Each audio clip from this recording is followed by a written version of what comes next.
Hello दोस्तों, ICI ने मई 25 exam के लिए पहली बार टोटल 8 एमटीपी इंटर लॉ के लिए रिलीज किया है। मैंने पूरे 8 एमटीपी देख लिए। उसमें जो यूनिक क्वेश्चन है वो मैं डिस्कस करने वाला हूं आपसे, ताकि आप लोग का टाइम बचे। आपको ये 8 एमटीपी देखने की आवश्यकता नहीं है। और दोस्तों, जो बचे हुए जो क्वेश्चन हैं वो क्वेश्चन वो हैं जो कहीं ना कहीं पास ईयर एग्जाम आ चुके हैं, या कोई आरटीपीज में हैं, या स्टडी मैट के हैं। तो आप एक्सेल के स्टूडेंट अगर हैं तो आपको तो वो पूरा कवर कराया गया है। अगर आप नॉन एक्सेल स्टूडेंट हैं तो भी आपसे एक्सपेक्ट किया जाता है कि आप पास ईयर एग्जाम क्वेश्चन और आरटीपीज और स्टडी मेट के क्वेश्चन आप जरूर करें। तो मैं यूनिक क्वेश्चन जो हैं, जो कहीं कवर नहीं है, जो एकदम नए हैं, उसके ऊपर मैं डील कर रहा हूं फटाफट। तो मैंने हाईलाइट करके रखा बेटा, ताकि आपका टाइम बचे। देखो, सबसे पहले कंपनी एमएनएल लिमिटेड, इसमें दो टाइप के इक्विटी शेयर है, class 1 equity share, class 2 equity share. जो क्लास 1 इक्विटी शेयर है उसमें 1 voting right for every 1 share, मतलब एक शेयर पे एक वोट है। जबकि जो क्लास 2 इक्विटी शेयर है उस पे एक वोट है 5 शेयर पे, 5 शेयर पे एक वोट, मतलब दो अलग अलग टाइप के शेयर है, मतलब डीवीआर है, ऐसा बोल सकते हैं अपन। चलो अब आगे बढ़ते हैं। अब ये जो कंपनी है, company want to vary the voting right of class 2 equity share capital 1 voting right for every 5 share to 1 voting right for every 10 share. मतलब ये कंपनी ओवरऑल क्या करना चाहती है, ये जो क्लास 2 वाले जो शेयर है, जिनको एक 5 शेयर पे एक वोट था, कंपनी बोलती नहीं, अब हम आपको 10 शेयर पे एक वोट देंगे। मतलब वोटिंग राइट को आप चेंज करना चाहते हो। तो यहां पे बेटा कंपनीज एक्ट का सेक्शन नंबर 48 अट्रैक्ट होता है, जो बोलता है वेरिएशन ऑफ शेयरहोल्डर्स राइट। एक बार पहले फटाफट प्रोविजन सुन लो। अगर कोई कंपनी अपने शेयरहोल्डर के राइट को चेंज करना चाहती है तो चेंज तभी कर सकती है जब या तो मेमोरेंडम में प्रोविजन हो, या फिर जो टर्म्स है उसमें प्रोहिबिट नहीं किया हो। फिर वेरिएशन करने के लिए उस क्लास की मीटिंग कॉल करना पड़ेगा। वहां पे दो तरीके से आप उनका कंसेंट लेना पड़ेगा। या तो आप 3/4 वालों की कंसेंट ले लो, रिटर्न कंसेंट ले लो, या उनकी जनरल मीटिंग बुला के एसआर पास करो। एक ये कॉन्सेप्ट है। सेकंड कॉन्सेप्ट है कि जो डिसेंटिंग शेयरहोल्डर है, मतलब जो वेरिएशन के अगेंस्ट में थे, तो उनके पास एक पावर है कि टोटल जो इशूड क्लास है उसके 10% वाले मिनिमम ये मिलके एनसीएलटी के पास कंप्लेन कर सकते हैं कि वेरिएशन को आप कैंसिल करो। तो उस केस में जो एनसीएलटी का जो ऑर्डर होगा ये फाइनल होगा। तो ये पूरा पूरा एक 48 का लॉ है। आइए अब हम लोग पढ़ते हैं इस क्वेश्चन की रिक्वायरमेंट क्या है। यहां पे आगे बोलता है कि जो कंपनी का मेमोरेंडम है उसने कंपनी को पावर दिया है टू मेक वेरिएशन। तो लॉ में लिखा ना कि वेरिएशन का पावर एमओए में होना चाहिए, मतलब कंपनी ने बिल्कुल सही काम किया। आगे, the holder of 40,000 equity share have given their consent in writing. तो देखो भाई, ये क्लास 2 में टोटल 50,000 इक्विटी शेयर है। तो उसमें से 40,000 इक्विटी शेयर वालों ने कंसेंट दे दिया। तो 40,000 मतलब कितने परसेंट ने कंसेंट दे दिया? 80%। जबकि लॉ में लिमिट क्या है? 75% भी कंसेंट देंगे तो वेरिएशन इफेक्टिव होगा। मतलब ये वेरिएशन बिल्कुल होने वाला है। आगे बढ़ते हैं। Out of dissenting shoulder 4500 equity share जो है ना वो एनसीएलटी के पास कंप्लेन करना चाह रहे हैं। चलो अब इसके ऊपर बात करते हैं। हमने बात किया जो जिसके क्लास के राइट अफेक्ट हो रहे हैं, मतलब क्लास 2 के, तो टोटल 50,000 शेयर है। इसका 10% जब आप कैलकुलेट करोगे तो ये कितना होगा? 5,000।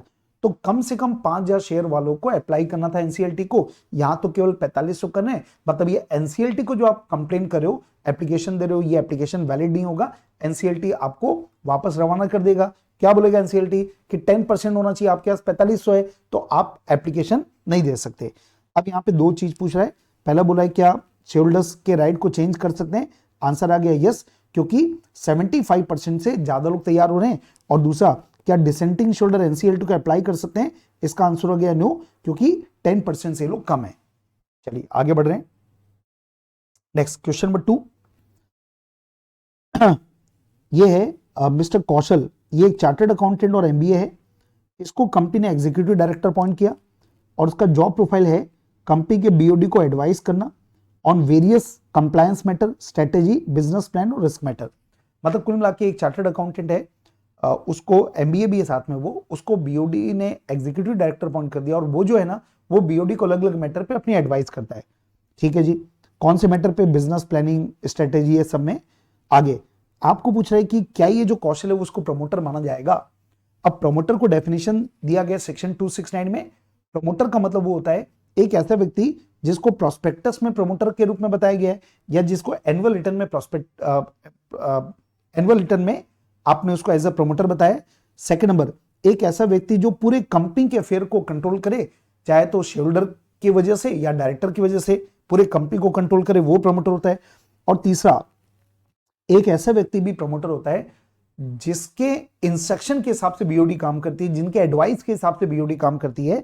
लेकिन फिर एक एक्सेप्शन है कि अगर कोई व्यक्ति केवल प्रोफेशनल कैपेसिटी में काम कर रहा है तो उस केस में उस व्यक्ति को प्रमोटर नहीं माना जाएगा।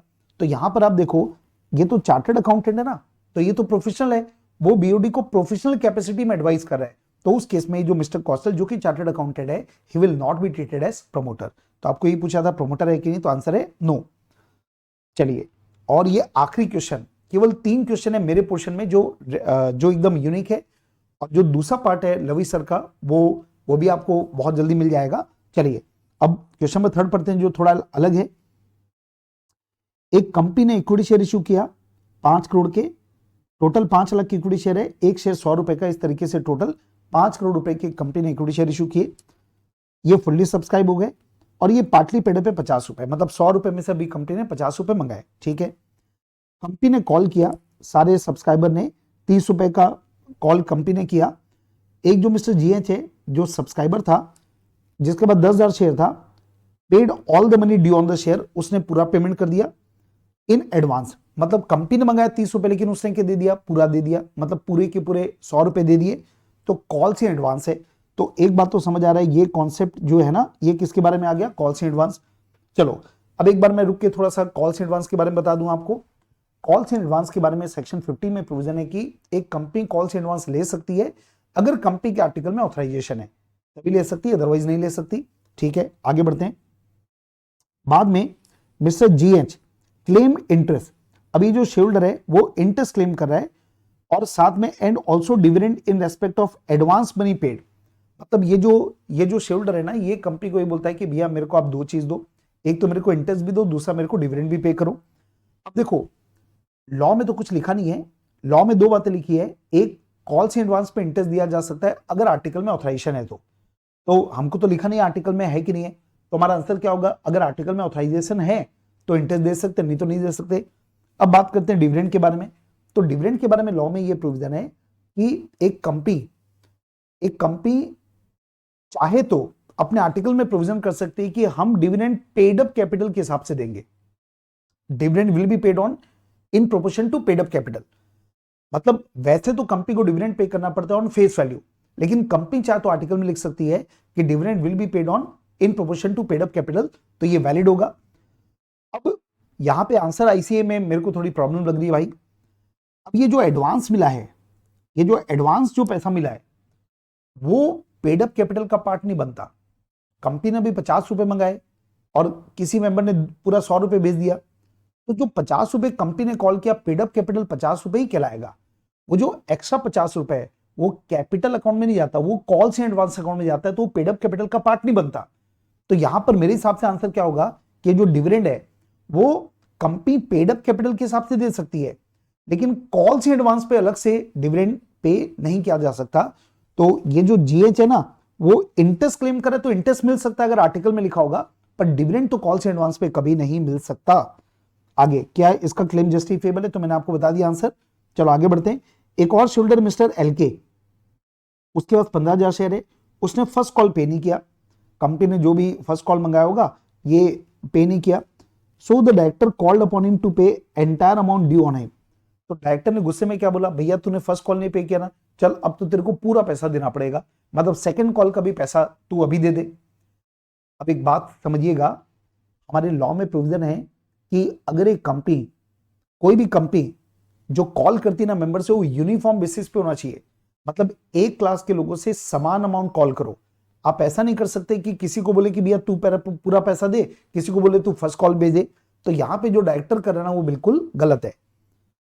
इन रेस्पेक्ट ऑफ शेयर वैल्यू आपको बोला है कि examine whether the director of SAB health product limited permitted to do so, तो आंसर है नो। इसका रीजन क्या हो गया कि call must be on uniform basis. तो देखो भाई, सेक्शन 50 का रेफरेंस आ गया, कंपनी आर्टिकल में ऑथराइजेशन है तभी आप कॉल से एडवांस ले सकते हो। 51 में लिखा है कि एक कंपनी चाहे तो अगर आर्टिकल में प्रोविजन है तो डिविडेंड पेड अप कैपिटल के हिसाब से दिया जा सकता है। और इंटरेस्ट भी पे कर सकते हैं अगर आर्टिकल में प्रोविजन है। और सेक्शन नंबर 49, 3 सेक्शन अट्रैक्ट हो गया, 49, 50, 51। 49 में लिखा है जो कॉल है वो यूनिफॉर्म बेसिस पे होना चाहिए। तो ये तीनों का लॉ है। अब इसके बेस पे आंसर बोल रहा है कि जीएच का जो क्लेम है इंटरेस्ट क्लेम करने का और dividend in proportion to paid up capital, वो ये हो सकता है अगर आर्टिकल में ऑथराइजेशन है। और सेकंड नंबर जो एलके है, लॉ में लिखा है कि कॉल यूनिफॉर्म बेसिस पे होना चाहिए।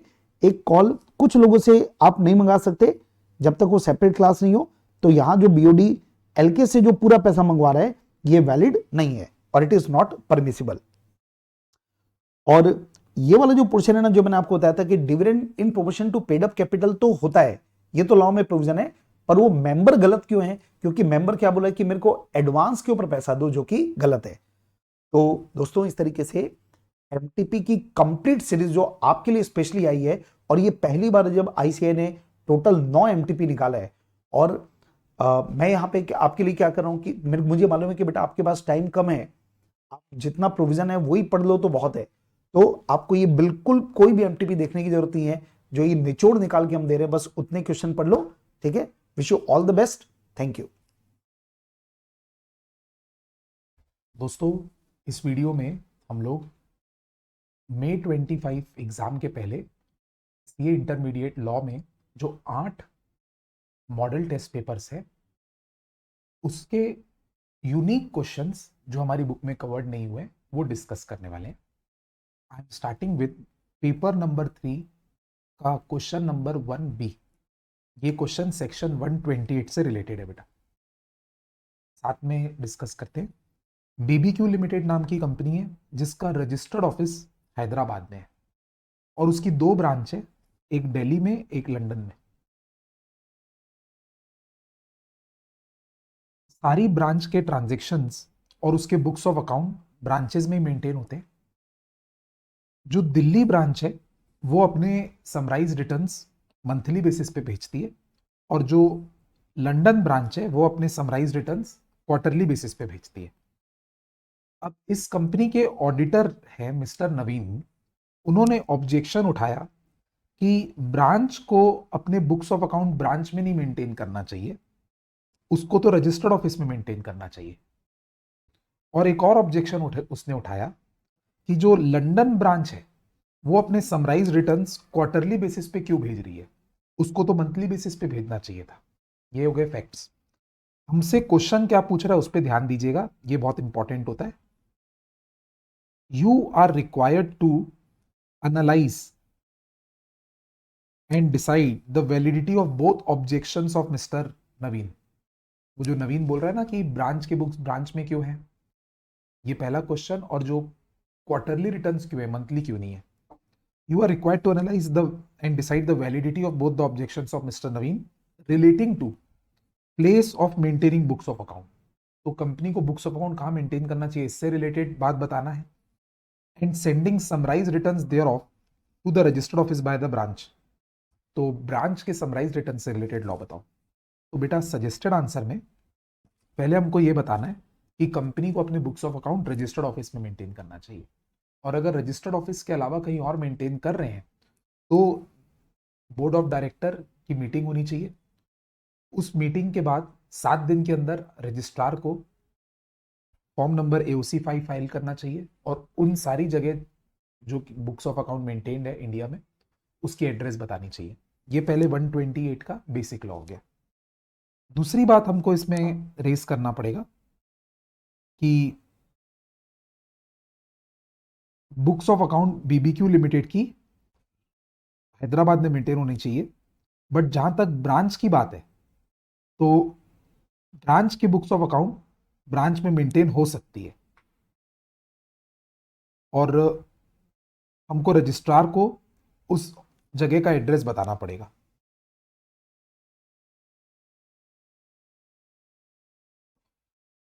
और ये वाला आंसर मोर एप्ट है, ये वाला, कि अगर कंपनी की ब्रांच ऑफिस इंडिया या इंडिया के बाहर है तो 128 का सफिशिएंट कंप्लायंस माना जाता है अगर ब्रांच के बुक्स ब्रांच में मेंटेन हो रहे हो और साथ में समराइज रिटर्न्स पीरियोडिकल बेसिस में रजिस्टर्ड ऑफिस में भेज दिया जाए। मेरे हिसाब से ये मोर स्पेसिफिकली पूछा गया था ये एक्स्ट्रा है, ये नहीं भी लिखते तो भी चल जाता। और इस क्वेश्चन में जो इन लोग का ऑब्जेक्शन है वो एक प्रकार से इनवैलिड है, क्योंकि ब्रांच के बुक्स ब्रांच में मेंटेन हो सकते हैं। और कंपनी रूल्स में लिखा है कि समराइज रिटर्न्स जो है ना, जो कि आउटसाइड इंडिया होते हैं, उसको क्वार्टरली बेसिस पे भेजा जाता है और इसको रजिस्टर्ड ऑफिस में मेंटेन करना चाहिए, और ये ओपन फॉर इंस्पेक्शन होते हैं। हमारे नोट्स में है ये। तभी जो London office summarise returns quarterly basis पे भेज रही है, ये बिल्कुल गलत नहीं भेज रही है, ये ऑब्जेक्शन इनवैलिड है दोस्तों। नेक्स्ट क्वेश्चन पे चलते हैं। ये फेमस से रिलेटेड क्वेश्चन है। Mister L was employed as a factory fashion designer in elegant textile limited which is a public limited company in Gurugram during financial year 23-24। तो मिस्टर एल इंडिया में employed है। ये फेमा का question है, residential status से related. He had efficiently provided his service for 183 days during the set period. तो 23-24 में वो 183 डेज से ज्यादा इंडिया में था। ऑन 1 अप्रैल 24 यानी नेक्स्ट ईयर, मिस्टर एच दूसरा आदमी है, the HR manager of Jeff fashion limited in Paris offered him better employment opportunity in such company. यानी पेरिस से मिस्टर एल को जॉब ऑफर आया। On 2 April 24 mister L left India for taking up employment as production controller at Jeff fashion limited in Paris. मतलब ये Paris चला गया job और employment के लिए। ऑन 30 अप्रैल 24 यानी ठीक उसी महीने, he flew back to India for 10 days family function in Manali. तो 30 अप्रैल को, मतलब यहां से जाने के बाद 28 दिन बाद, वो इंडिया में एक शादी अटेंड करने आया, सिर्फ फैमिली की। आपको बताना है कि मिस्टर एल का रेसिडेंशियल स्टेटस क्या होगा जब वो इंडिया में फैमिली फंक्शन अटेंड करने वापस आया तब। और एक दूसरा क्वेश्चन है कि अगर वो 30 अप्रैल को आने के बाद शादी में आने के लिए आया था, उसके बाद वो इंडिया में ही वापस जॉब करना चालू कर देता है, तब क्या होगा? ये क्वेश्चन है बेटा। वन लाइनर आंसर है दोस्तों। अगर वो इंडिया में आया है, सॉरी पहले पार्ट का आंसर, अगर वो इंडिया के बाहर चला गया 2 अप्रैल को, तो परमानेंट रीजन के लिए जा रहा है।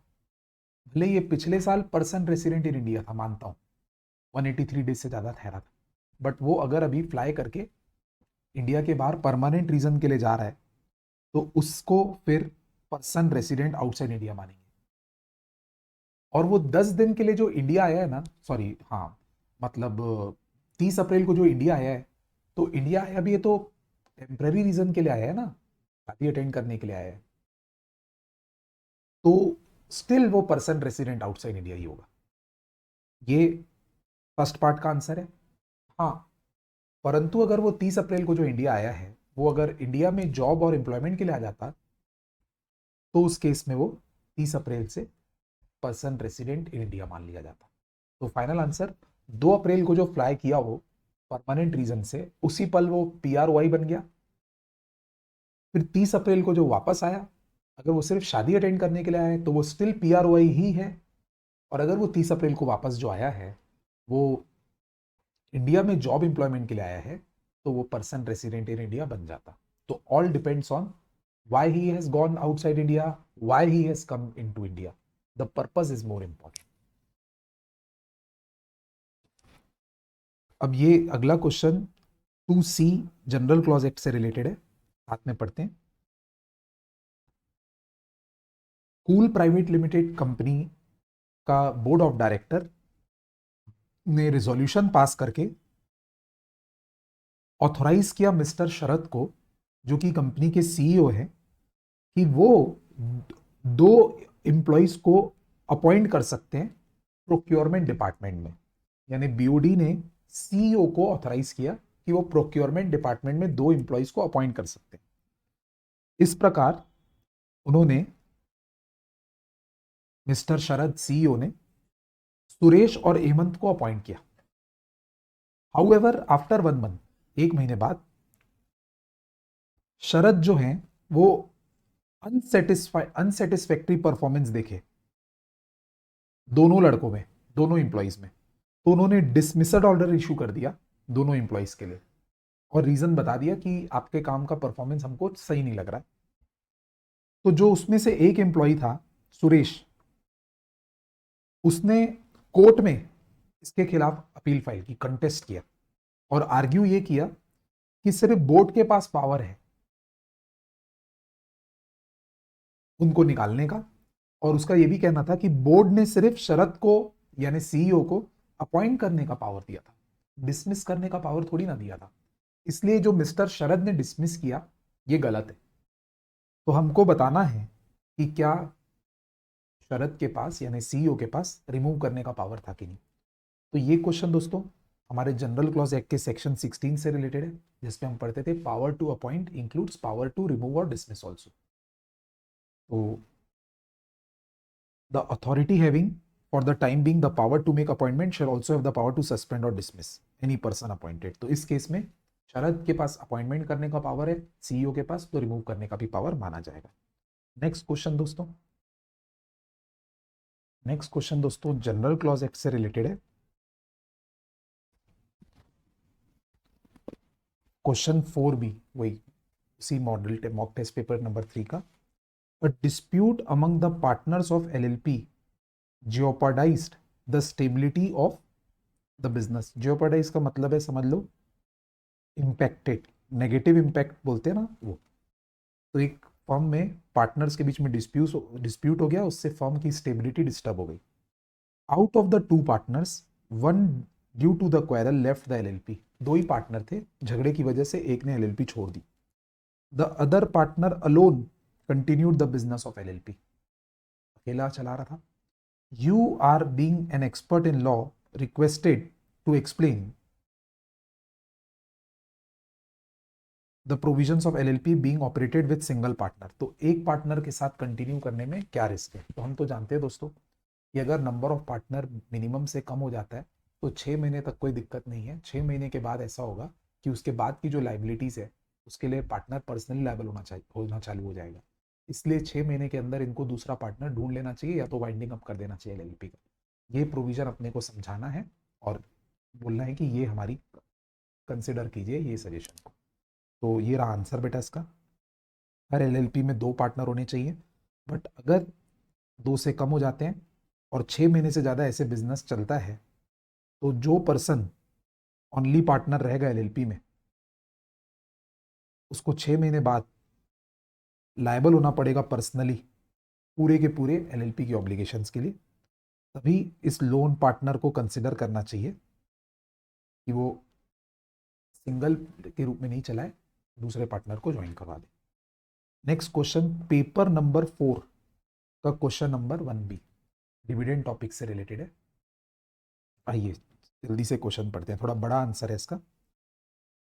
संडे लिमिटेड एक लिस्टेड कंपनी है जो कि इंजीनियरिंग सॉल्यूशंस प्रोवाइड करती है थ्रू आउट द कंट्री। इस कंपनी ने हर साल ग्रोथ अचीव की है और पिछले 3 साल का इनका डिविडेंड रेट है 15, 20 और 25, तो एवरेज हो जाता है 20। Unfortunately due to obsolescence of special part of machinery company incurred loss in the current financial year. तो कंपनी की कोई मशीन ऑब्सोलीट हो गई, उसका बहुत बड़ा लॉस बुक करते हैं, तो उसके कारण कंपनी को लॉस हुआ। Even though during the financial year 23-24 the company declared interim dividend at the rate of 10% on equity shares. 23-24 के दौरान कंपनी ने 10% का इंटरिम डिविडेंड डिक्लेयर किया। The board of director of the company approve the financial result for the financial year 23-24 in its meeting held on 5th August 24 and recommended a final dividend of 15% in this board meeting। तो 23-24 के संबंध में एक interim dividend तो but he चुका है 10% का, और वो ईयर खत्म होने के बाद बोर्ड ऑफ डायरेक्टर ने 15% का डिविडेंड और रिकमेंड किया। ये क्वेश्चन की सिचुएशन है। अब आगे देखते हैं दोस्तों। The general meeting of the shareholders was convened on 31st August 2024. The shareholder of the company demanded that since interim dividend was 10%, so the final dividend should not be less than 20%. कोई logic ही नहीं है ये बात का। तो ये कह रहे हैं कि इंटरिम डिविडेंड 10% बटा है, तो फाइनल डिविडेंड कम से कम 20 तो होना चाहिए। आप इस बात पे फोकस कीजिए कि वो लोग 15% फाइनल डिविडेंड पे सेटिस्फाइड नहीं है, जो बोर्ड ने रिकमेंड किया है, वो उसको 20 करवाना चाहते हैं। It was also submitted that the rate of declaration of dividend in the preceding financial years was 15, 20 and 25. तो वो लोग ये बोल रहे हैं कि पिछले 3 सालों में 15, 20 और 25 का रहा है, तो एवरेज 20 हो रहा है, तो हमको फाइनल डिविडेंड 20 का दो। But the company secretary emphasise that final dividend can not be increase. बेचारा कंपनी सेक्रेटरी बोल रहा है कि जो फाइनल डिविडेंड बोर्ड ने प्रपोज किया है उसको आप बढ़ा नहीं सकते। Advise whether the decision of company secretary is correct. बढ़िया, जो चीज पूछ रही है ना क्वेश्चन, उस पर फोकस कीजिए। तो फाइनल डिविडेंड जो है, बोर्ड ने अगर 15% रिकमेंड किया है तो उसको शेयर होल्डर्स बढ़वा नहीं सकते। What should be the correct rate of final dividend? Final dividend कितना हो सकता है? तो बेटा वो लोग 15 बोल रहे हैं बीओडी वाले, तो 15 ही हो सकता है। जस्टिफाई और answer with provisions of companies act. बेटा इसमें दो बातों का ध्यान रखना है, आंसर तो ये आपके सामने है। इसमें जो दो काम हुए हैं ना, इंटरिम डिविडेंड 10% के रेट से बटा है, तो अपने को आंसर में ये वाली बात भी कमेंट करना है कि company during the financial year loss में थी, और लॉस के साल में भी लोग इंटरिम डिविडेंड बांट सकते हैं। उस समय इंटरिम डिविडेंड का जो रेट है वो पिछले 3 साल के डिविडेंड के एवरेज से ज़्यादा नहीं होना चाहिए।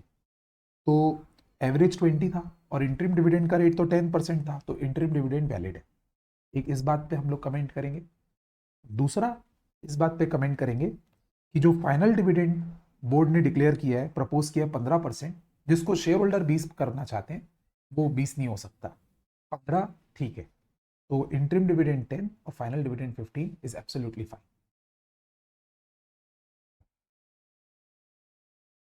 यही आंसर शॉर्ट में लिखा हुआ है, 15% डिविडेंड करेक्ट है, आप मिला लीजिएगा बेटा, मैं हिंट। नेक्स्ट क्वेश्चन दोस्तों एलएलपी से रिलेटेड है। इसमें मेन कंसेप्ट आपको बता दे रहा हूं। एक फर्म थी जिसमें ये 4 गर्ल्स पार्टनर है, और ये फर्म में ये जो लड़की है शिल्पा, ये 7 मई को रिजाइन कर देती है। बट इनसे गलती क्या होती है कि ना फर्म और ना शिल्पा आरओसी को कोई नोटिस फाइल करती है रेजिग्नेशन की। तो क्वेश्चन है कि अगर इन्होंने आरओसी को रेजिग्नेशन की नोटिस फाइल नहीं की, तो जो 7 मई के बाद एलएलपी में लॉस होंगे उसके लिए शिल्पा लायबल होगी। तो इसका suggested answer section 24 of LLP act के हिसाब से, जब भी फर्म से कोई पार्टनर रिजाइन होता है तो वैसे तो वो आगे के लॉसेस के लिए या लाइबिलिटीज के लिए लायबल नहीं होता, अनलेस बाहर वालों को नोटिस फाइल नहीं की गई हो या आरओसी को नोटिस फाइल नहीं की गई हो। तो इस क्वेश्चन में क्योंकि नोटिस नहीं फाइल की गई आरओसी को, और हम अज्यूम कर रहे हैं कि बाहर वालों को भी नोटिस नहीं है, तो शिल्पा आगे के लॉसेस के लिए लायबल हो जाएगी। ये आंसर हमको पढ़ना है बेटा। नेक्स्ट क्वेश्चन जीसीए से रिलेटेड है, ध्यान से पढ़िए मेरे साथ, बहुत लंबा क्वेश्चन है। In 2022 the central government enacted digital communication act to regulate and manage digital communications across the country. The Act provides specific duties and responsibilities for Director of Digital Communications, including oversight of digital infra, enforcement of regulations, and ensuring compliance with data protection standards. मतलब उस act में director की बहुत सारी responsibility दी हुई थी। In 2023, the Director of Digital Communications, that is Mr. Arjun Patel, was appointed to lead the implementation of this act. तो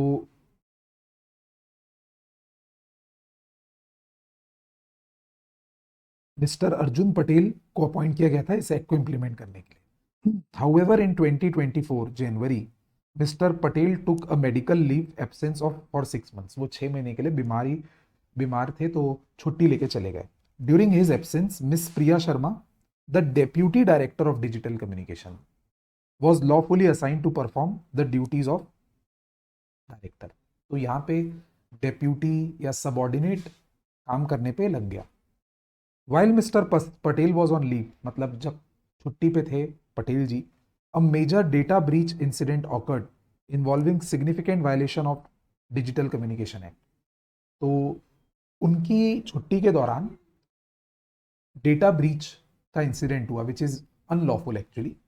Ms. Sharma took immediate action to investigate the breach and enforce penalty and implement new compliance measures to prevent future incidents. तो miss Sharma ने उस breach को investigate किया, penalty लगाई और साथ में आगे के भी कुछ मेजर्स बताए जिससे फ्यूचर में ऐसे इंसिडेंट्स ना हो. The actions taken by miss Sharma while performing the duties of director led to legal challenge. इनके इस काम की वजह से कुछ लीगल चैलेंज अराइज हो गए. The opposing party argued that only director as specified in the act had the authority to enforce penalties and measures and Ms. Sharma's action was not valid. तो opposition पार्टी कह रही थी कि ये सब करने का अधिकार मिस शर्मा के पास नहीं है, ये सारे अधिकार डायरेक्टर के पास होते हैं, तो ये मिस शर्मा ने जो काम किया वो इनवैलिड है. हमको एनालाइज करना है कि मिस शर्मा के एक्शंस वैलिड है कि नहीं, जीसीए के इस प्रोविजंस को ध्यान में रख के. काफ़ी हिंट दिया हुआ है. तो बेटा हम लोग क्लास में पढ़े हैं कि अगर कोई पावर किसी फंक्शनरी को दिया गया है तो वो power same to same law applicable हो जाएगा उस डेप्यूटी या सबऑर्डिनेट के ऊपर भी जो लॉफुली उस फंक्शंस को फॉर द टाइम बीइंग निभा रहा होगा. तो हमारी क्लास में किया हुआ है ये कंसेप्ट, इसीलिए मिसेस प्रिया के किए हुए एक्शंस लीगली वैलिड माने जाएंगे, अनलॉफुल नहीं माने जाएंगे. नेक्स्ट क्वेश्चन पे आते हैं. ये डायरेक्ट क्वेश्चन है. इंटरप्रिटेशन पेपर नंबर 7 में question number 3C ambiguous definitions को कैसे इंटरप्रेट करते हैं. तो बेटा हम लोग का ये प्रोविजन था इंटरप्रिटेशन की क्लास में कि कभी कभी कुछ डेफिनेशंस खुद ही एम्बिगुअस होती है. ऐसी डेफिनेशंस को हमको अदर प्रोविजंस को हेल्प को ध्यान में रख के इंटरप्रेट करना चाहिए, और जो उस वर्ड की ऑर्डिनरी मीनिंग होती है उसको भी ध्यान देना चाहिए. मतलब अदर प्रोविजंस और ऑर्डिनरी मीनिंग की हेल्प से इंटरप्रेट करने की कोशिश करनी चाहिए. इस प्रकार की डेफिनेशन को कभी आइसोलेशन में नहीं पढ़ना चाहिए. It must be red in the context of the phrase in which it defines. तो वो वर्ड को जिस जगह भी यूज किया गया है, वो किस सिचुएशन में यूज किया गया है, उसको भी ध्यान देना चाहिए, उस कॉन्टेक्स्ट को समझना चाहिए, तब जाके ये डेफिनेशन हम लोग को सही समझ में आएगी. हमको रियलाइज करना चाहिए कि उस डेफिनेशन का फंक्शन क्या है, तभी हम उसको एक्यूरेसी से पढ़ पाएंगे. बस छोटा सा आंसर है दोस्तों.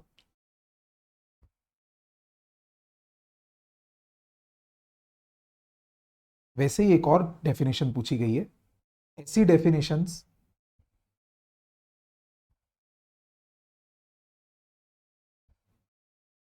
which are subject to a contrary context. Definitions subject to a contrary context. आइए इसका मतलब जानते हैं. यूनिक चीज है. When a word is defined to bear a number of inclusive meanings, then the sense in which the word is used in a particular provision must be ascertained from the context of the scheme of the act. जब कोई ऐसा word जब कोई word की definition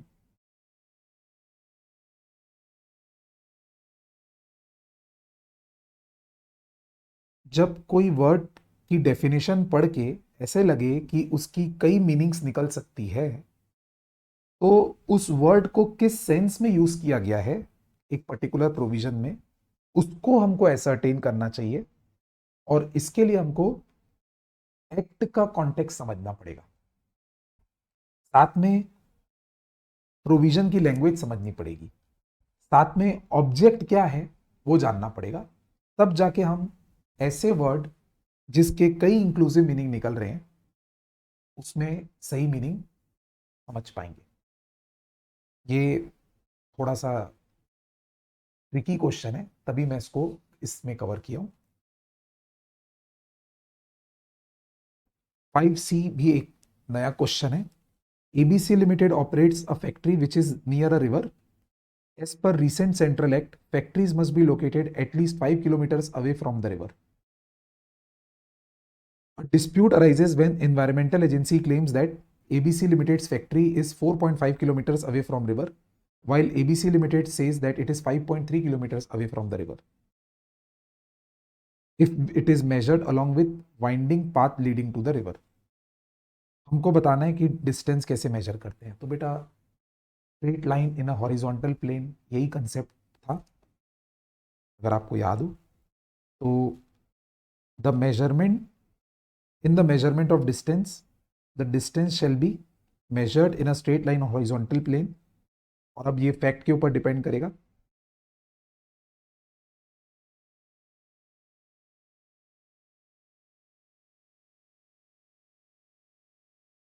हमको road और path के distance के बेसिस पे मेजर नहीं करना चाहिए, straight line on a horizontal plane के बेसिस पे मेजर करना चाहिए. तो इन्वायरमेंटल एजेंसी क्लेम कर रही है कि स्ट्रेट लाइन में अगर नापेंगे तो 4.5 किलोमीटर का है, तो वो सही है. रोड कितना लंबा जा रहा है उसके बेसिस पे काउंट नहीं करना चाहिए.